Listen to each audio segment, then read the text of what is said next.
بسم اللہ الرحمن الرحیم۔ نسو ایک عورت نما آدمی تھا، باریک آواز، بغیر داڑھی اور نازک اندام مرد۔ وہ اپنی ظاہری شکل و صورت سے فائدہ اٹھاتے ہوئے زنانہ حمام میں عورتوں کا مساج کرتا تھا اور میل اتارتا تھا۔ کوئی بھی اس کی حقیقت نہیں جانتا تھا، سبھی اسے عورت سمجھتے تھے۔ یہ طریقہ اس کے لیے ذریعہ معاش بھی تھا اور عورتوں کے جسم سے لذت بھی لیتا تھا۔ کئی بار ضمیر کے ملامت کرنے پر اس نے اس کام سے توبہ بھی کر لی، لیکن ہمیشہ توبہ توڑتا رہا۔ ایک دن بادشاہ کی بیٹی حمام گئی۔ حمام اور مساج کرنے کے بعد پتا چلا کہ اس کا ہیرا گم ہو گیا ہے۔ بادشاہ کی بیٹی نے حکم دیا کہ سب کی تلاشی لی جائے۔ سب کی تلاشی لی گئی، ہیرا نہیں ملا۔ نسو رسوائی کے ڈر سے ایک جگہ چھپ گیا۔ جب اس نے دیکھا کہ شہزادی کی کنیزیں اسے ڈھونڈ رہی ہیں تو سچے دل سے خدا کو پکارا اور خدا کی بارگاہ میں دل سے توبہ کی اور وعدہ کیا کہ آئندہ کبھی بھی یہ کام نہیں کروں گا، میری لاج رکھ لے مولا۔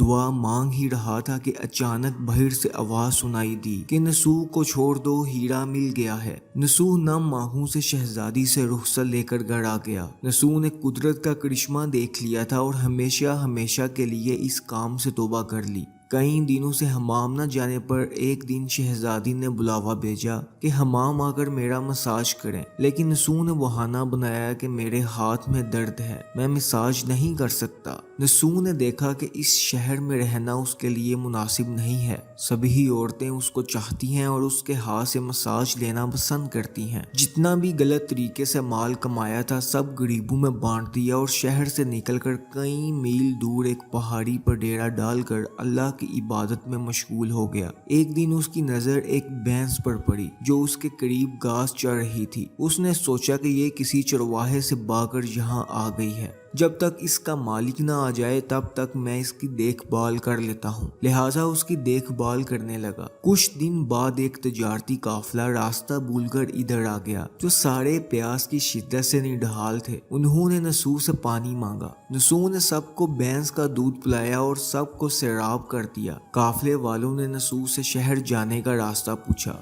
نسو نے ان کو آسان اور نزدیکی راستہ دکھایا۔ نسو کے اخلاق سے متاثر ہو کر تاجروں نے جاتے ہوئے اسے بہت سارا مال بطور تحفہ دیا۔ نسو نے ان پیسوں سے وہاں کنواں کھدوا دیا۔ آہستہ آہستہ وہاں لوگ بسنے لگے اور عمارتیں بننے لگیں۔ وہاں کے لوگ نسو کو بڑی عزت اور احترام کی نگاہ سے دیکھتے تھے۔ رفتہ رفتہ نسو کی نیکی کے چرچے بادشاہ تک جا پہنچے۔ بادشاہ کو دل میں نسو سے ملنے کا اشتیاق پیدا ہوا۔ اس نے نسو کو پیغام بھیجا کہ بادشاہ آپ سے ملنا چاہتے ہیں، مہربانی کر کے دربار تشریف لے آئیں۔ جب نسو کو بادشاہ کا پیغام ملا اس نے ملنے سے انکار کر دیا اور معذرت چاہی کہ مجھے بہت سارے کام ہیں، میں نہیں آ سکتا۔ ناظرین گرامی، بادشاہ کو بہت تعجب ہوا مگر اس بے نیازی کو دیکھ کر ملنے کی طلب اور بڑھ گئی۔ بادشاہ نے کہا اگر نسو نہیں آ سکتے تو ہم خود اس کے پاس جائیں گے۔ جب بادشاہ نسو کے علاقے میں داخل ہوا خدا کی طرف سے ملک الموت کو حکم ہوا کہ بادشاہ کی روح قبض کر لے۔ چنانچہ بادشاہ بطور عقیدت مند نسو کو ملنے آ رہا تھا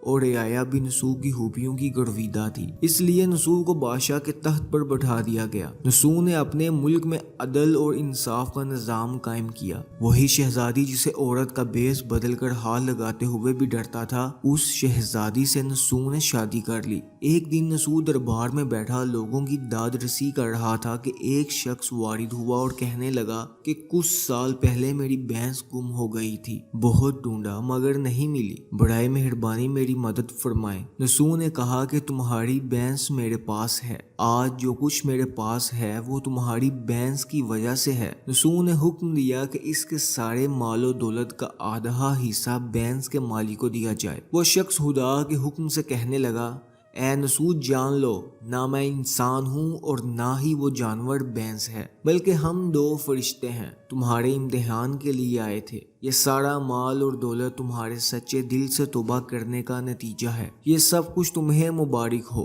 وہ دونوں فرشتے نظروں سے غائب ہو گئے۔ اسی وجہ سے سچے دل سے توبہ کرنے کو توبۃ النسو کہتے ہیں۔ تاریخ کی کتب میں نسو کو بنی اسرائیل کے ایک بڑے عابد کی حیثیت سے لکھا گیا ہے۔ نسو رزق کمانے کے لیے اللہ کا ناپسندیدہ کام کیا کرتا تھا۔ لیکن جب وہ کام اللہ کے خوف کی وجہ سے چھوڑا تو اللہ نے رزق کے اسباب پیدا کیے اور بادشاہ تک عطا کر دی۔ حرام طریقے سے لذت حاصل کرنا چھوڑا تو اللہ نے نکاح میں شہزادی دے دی۔ اللہ تعالیٰ سب کو توبہ کرنے اور تدم اس توبہ پر قائم رہنے کی توفیق عطا فرمائے۔ اسپیشل سٹوری ٹائم کو لازمی سبسکرائب کر دیجئے، اس سے ہماری حوصلہ افزائی ہوتی ہے۔ جزاک اللہ، اللہ نگہبان، اللہ حافظ۔